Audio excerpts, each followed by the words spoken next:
Death Claims, a Dave Brandstetter mystery. Book 2. Author, Joseph Hansen. Publisher, University of Wisconsin Press, Terrace Books. Narrator, Eric Aust. Chapter 17.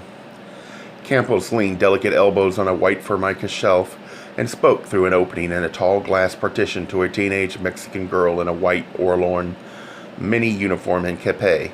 She was backgrounded by stainless steel kitchen equipment and bright plastic signs. Burritos, chili dogs, tamales, Coke, Sprite, Orange. Campos pushed bills through the opening in the glass. The girl slid a paper plate at him. She made a change and rattled it into his hand. He pocketed it, turned, and started for one of the outdoor tables, where long-haired high school kids and brown-uniformed motorcycle patrolmen already sat eating. He saw Dave and stopped. His skin was a dull clay color. There was dark circles under his eyes. The eyes didn't look friendly. "I'm pissed off at you," he said. "The kid's mother told me you'd been looking for him. It was him you thought did it all the time. To catch the insurance money, before his old man could take his name off the policy and write the Stannard girl in. That's a police matter, Brandstetter. You should have told me." "A suspicion isn't evidence," Dave said. "I could have helped you look for him." "Could you have found him?" "I've got a lot of men trained for the job." "Right. I apologize. Where was he?" "He don't say. What difference does it make? He killed his old man for the insurance. That's all that means. Anything now." Balancing food and drink customers pushed past from the service windows. "You'd better get a table," Dave said. "I'll order and be right with you." From the line he joined, he could see Campos working fast with his little colored plastic knife, fork, spoon. His plate was nearly empty by the time Dave got to the window. So with his tacos and Spanish rice, he took 2 styrofoam cups of coffee. A black officer in a brown crash helmet had a booted foot up on the bench at Campos's left and leaned over him, telling him something funny. At his right, a girl with long curtains of pale hair and pink granny glasses read a paperback book. Dave sat across from him. Noon sun in his eyes, the patrolman laughed, slapped Campos's fragile shoulder, went away. Campos lifted the coffee cup. "Gracias." Dave nodded, chewed, swallowed. "What did he want the money for? Just to keep it in the family?" Campos shrugged. "He's at the DA's this morning. Maybe he'll tell him. He gave me 25 words or less." He blew at the coffee. "His father said he was signing the insurance over to the Stannard girl. The kid knocked him out, put his swim trunks on him. The robe carried him down the stairs and out to the point. Swam, towing him out beyond the rocks. Let him go." "Neat," Dave said. "Can I talk to him?" Campos worried his coffee. "It's not in the rule books, but..." He shrugged. "You clued us to clean up a mess at that hospital. The taxpayers owe you a favor. Of course, his lawyer might feel different." "Coin appointed?" "No." Campos dug a little clear plastic cylinder from a pocket. He thumped off its cap, shook a green pill into his hand, popped it into his mouth, washed it down with coffee. "I don't know how they did police work before they invented these chemical replacement for sleep." He put the pillbox away. His laugh was brief and bleak. "My wife wonders when they're going to do the same for sex." His cigarettes came in a gold hard pack. He shook the box and held it out to Dave. "No, his mother got him a lawyer. Who else?" "They weren't close." Dave took a cigarette. "I'd have said she didn't give a damn what happened to him." Campos clanked open a Zippo. The flame was transparent in the sun. Dave touched the cigarette to it. The taste was dark and rich. He read the box. "New brand?" "You make them yourself," Campos said. "Machine costs $1.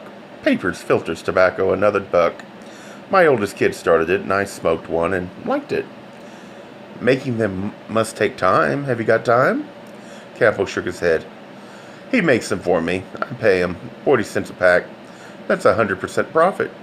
He isn't doing anything, just laying around. He's too smart to be a cop, too dumb to be anything else." He wiped his mustache with a wadded paper napkin, stained chili color. He stood, stepped over the bench, made a fold of his paper plate, with a napkin, utensils, crushed coffee cup, inside. Then he quit moving and stared past Dave. Dave turned across the street. Lawns, flower beds, old eucalyptus trees surrounded the building that housed the El Molino Police Department and City Jail.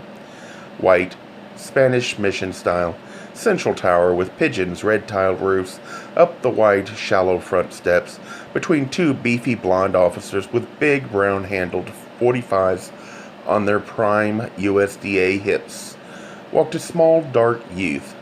The handcuffs that held his wrists together behind his back glinted in the sun. "That's Oates," Campos said, "and I don't see the lawyer. Looks like now is your chance. If it's all right with the kid." He headed for a glossy white trash receptacle that was topped by a molded plastic hippo's head. Mouth open, Dave pawed together the wreckage of his own meal and went after him.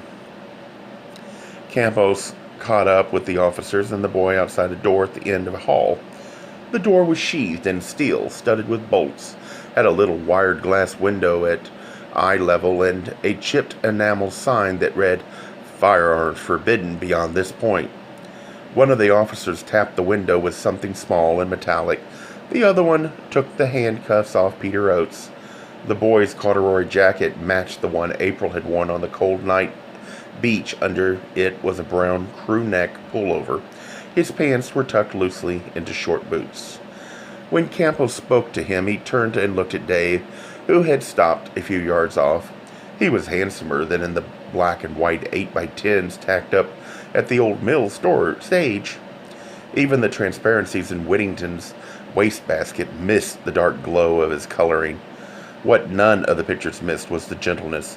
His look at Dave was the one the ex-carpenter must have given Judas after the kiss. But he nodded to Campos.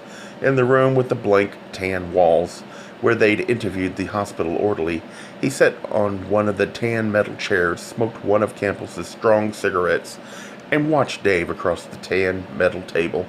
Steadily, gravely, out of brown eyes, like a holy child's, the transcript of his confession lay in front of Dave. Tape-written, a carbon, 3 short, cold paragraphs, signed in ballpoint by a hand that hadn't shaken. Peter Charles Oates. "Charles," Dave said. "For my father's partner, Charles Norwood." Dave took a breath. "You realize that under the circumstances my company will withhold payment on your father's policy to you. But the situation isn't simple. It can get tangled and expensive. We'd like you to sign a waiver." "Yeah, all right." The boy nodded. Campbell squinted at Dave. "You mean you don't have to shell out at all?" When the policy was written, Mrs. Oates was the beneficiary. Peter was the contingent beneficiary. That is, if something happened to her, he would have collected. Then John Oates changed the policy 9 or 10 months ago in the hospital. He made Peter the beneficiary, alone. "So who collects now?" "Unless Miss Stannard can prove John Oates meant to make the proposed change in her favor, the next of kin, Eve Oates, I suppose." "It doesn't matter," the boy said. Dave stared at him. "It mattered that night. Mattered enough for you to kill your own father. You don't make sense. You arranged the murder to look like accident. The coroner's jury decided it was. Captain Campos here accepted their verdict. You were in the clear. You could have come back and collected what you killed him to get, $20,000. But you didn't come back, and now you sit there and say it doesn't matter." "In my place, would it matter to you?" Dave shrugged. "You put yourself in that place. You were trying to..." The boy leaned across the table for the ashtray in front of Campos. A little round amber glass ashtray. He studied out his cigarette in it. But he didn't watch what he was doing. He watched Dave. "My mother told me you knew I killed him." "That's not what kept you away. You never heard of me till yesterday, or did you? Was someone in touch with you? Someone I talked to?" For 2 ticks of a watch, the brown eyes widened. "No." The headshake was quick. Was it also scared? "Where were you? Who were you with?" "No one. I wasn't with anyone. I was alone. Just you and your guitar, Dave said. That was a mistake, taking the guitar. It showed April you'd been there that night. The boy frowned, said, But I... and stopped saying it. He looked at Campos. Can I have another cigarette, please? Campos gave it to him, lit it for him. Thank you, he said. Dave said, You had supper with your father. Not much provender was in chronic short supply at April's. It was scrambled eggs, right? Yes, no. I don't remember. It was canned roast beef hash. Neither one of you cleaned up his plate. The boy stood. This was supposed to be about insurance, he said to Campos. My lawyer told me I didn't have to answer questions. Your lawyer was right. Campos pushed back his chair.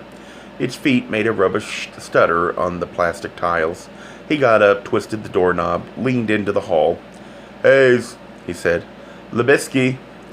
And the blond boys brought in smells of leather and Lifebuoy soap and took Peter Oates away.